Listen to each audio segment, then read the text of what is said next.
Hey sweet souls, welcome back to Conscious Lifestyle Coaching. My name is Raileigh Easterling. Today's message is to open your mind to your most wild ideas and dreams. Especially this week, we'll be diving into more dream work and just inspiring one another to create the life that you really want, even if it seems so messy and so scary. And I want to say thank you if you've been on this journey. Thank you if you've been subscribed for a while. And thank you for journeying with me even through my emotions and just wanting to be really transparent that I'm not a perfect being. Because what I see with other spiritual teachers that I follow, a lot of them are very static. And that's great. We want to see people who can be so still and stand so high out here in the world and in the universe. But personally, I want to see, I want to know that who I'm looking up to or taking inspiration from, that they are empaths, that they are sensitive beings, that they care about what's happening around them, and that they are also receiving support. So I was very upfront that I personally do not seek out a lot of support, but there's support around me. I am constantly in the presence of higher guidance. So it is very much in my life, but I wanted to show you in real time how I communicate with the divine. I'm not crying every day or moving through emotions every day, but showing the example of really channeling divine messages for oneself, because as the video pointed out, a lot of you reached out to me and started writing on YouTube, especially the Divine Masculines. You were ready to teach me, share advice, support, show up, whatever you had to do. And I think that's really cool because that's the energy that I'm seeking to cultivate from each and every one of you who are listening, to do something, to listen to your own guidance as you're affirming through the words I am saying as you're listening, that you're also co-creating with me in real time. And again, I'll be sharing a portal period where we can come together and get things done. So that being said, I wanted to share a fullness of myself, also to kind of break the barriers of what was possible to create. Yes, I'm a spiritual guide, but I'm also a poet. And sometimes I forget that's who I am. So I'm not here to sound pretty all the time. Sometimes I'm here to really push and break some boundaries of collective thought and ideology in the world. So I think every poet really is a spiritual teacher and spiritual guide. I think everyone on earth is a spiritual guide, as long as they are sharing the message of their own soul. That is the potential of each and every one of us. But as you start walking the path and you start showing up in a public space or in leadership roles, we want to become too polished, too perfect, too pretty. And then we stop being human. And that's when people start seeing us on a pedestal, which some places, some systems want that. They want a leader that they can raise above. But that's also who people blame when everything goes wrong.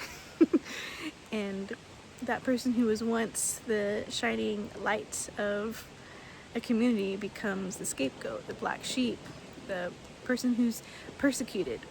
And I'm speaking to a lot of people who embody that character already. You're met with so many expectations in the world by your family, by your workplaces, and at the same time, when people lean on you too much, you start tripping, you fail, and then you're demonized, you're hated, you're outcasted immediately. You're not offered the same grace as other people who are living so mediocre and just settling with bare minimum in their life. So as an artist and a business owner, I don't want to put myself in that box where you think I am perfect. I'm strong, because what I'm strong enough to withstand any type of garbage is what I'm gonna say. Because as you get online or you start creating, you start leading, you start teaching, people are gonna test how strong you are. And I get it all the time, obviously, with inappropriate or sometimes really evil messages come my way. Even though I'm sharing positive messages every day, people want to dump, right, their baggage, their trauma onto me because they think I'm someone who can handle it. And I can for a while, but eventually all that energy builds up and people put that on me to do something with it. And this is what I do. I don't become like them, bitter and angry, but I'm not completely shielded from anger. I'm someone who does feel a lot of anger and rage, but it comes out through tears. I'm not a yeller, I'm not a screamer, I'm not here to fight anyone. I'm too pregnant for that right now. But I was that person.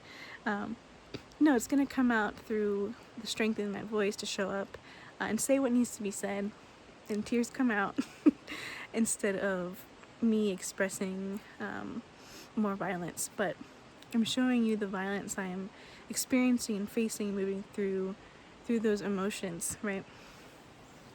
So I don't idolize people who are very emotional every day. I've talked about it a lot on this channel. That's not God. It's not in the emotions. So that's something that people get addicted to, especially in church spaces. They think that the Holy Spirit is whenever they're on the floor bawling, crying, but that's not necessarily true. God speaks to us, the Holy Spirit speaks to us in a very grounded, logical, rational sense as well, where we're able to stay stable in our life and consistent and all that stuff. So in your own path, in your own life purpose, what are the different dimensions of yourself that maybe you've forgotten, that you've brushed aside in order to appear to be this professional or this expert or that perfectly polished, strong leader? That yes, people need that person. We all need that guiding light that we can trust. But I want to test your own perceptions on it. That do you feel that when you perceive someone in their humanness, even though maybe you look up to them, you're able to trust them more because there's more of a connection? So when I'm showing you, hey, I'm human, more people actually write to me every time.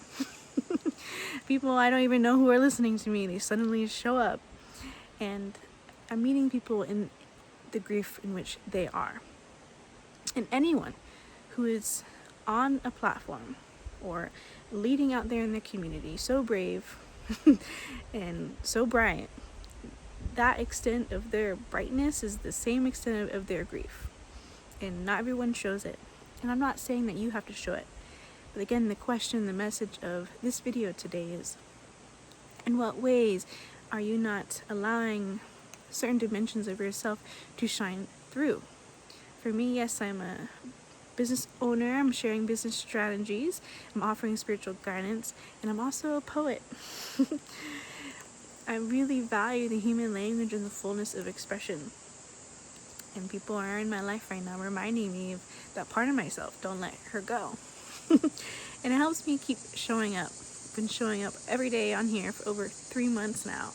And it's been tough. I'm tired. I am so pregnant. If I could just put the camera down, but I won't right now. You'll see. It's getting pretty advanced out here. Baby is coming. And baby lets me know. Don't forget about me. So I'm not gonna ever hide my motherhood, even in business. That's something I don't want to do. I want to be my complete, authentic self. This is what you get in the business room or as a friend. I'm not gonna hide a certain part of myself in order to be received in a perfect way. And you shouldn't either. So for you, in what ways are you going to challenge yourself this week to stretch your identity in front of people? Whether that's at work, in your family, with your friends, online. In what ways can you stretch your identity and show people more of the fullness of who you are in a way that's healing and artistic, totally unique to you. And then I want you to take data afterward of what happens if you were so afraid in the first place to let this part of yourself come out. Watch what happens when you do it. So thank you for holding space for me through that. And I want to hold that space for you as well. So let me know what happens. Give it a try. And if you're not quite sure what parts of yourself you want to stretch or expand, then maybe book a call with me or check out the offerings at consciouslifestylecoaching.com, and we can talk more about your life path, your soul mission. All that space in the calls is entirely for you. So you spend, if you've been on this journey with me, you maybe spend years, months, weeks, days, maybe even just a couple videos. Well, the one-on-one coaching calls, they are entirely dedicated to you. I do a lot of listening and then I actually handwrite letters of spiritual guidance, conscious business advice, meditations, affirmations, journal questions straight to you within 2 days after our call. And then we move from there, whether you need more executive assistance or continued spiritual guidance. And again, coaching programs will be coming out soon. So thank you again for being a part of this community. Thank you for everyone who's written to me and expressed their love and care. And I hope that you continue to master what it is, the medicines you are so willing to offer me, that you are creating that and sharing that to the world, so that maybe we can become business partners. So that being said, thank you so much. Sharing peace and love to you today, and I'll see you again in the next video.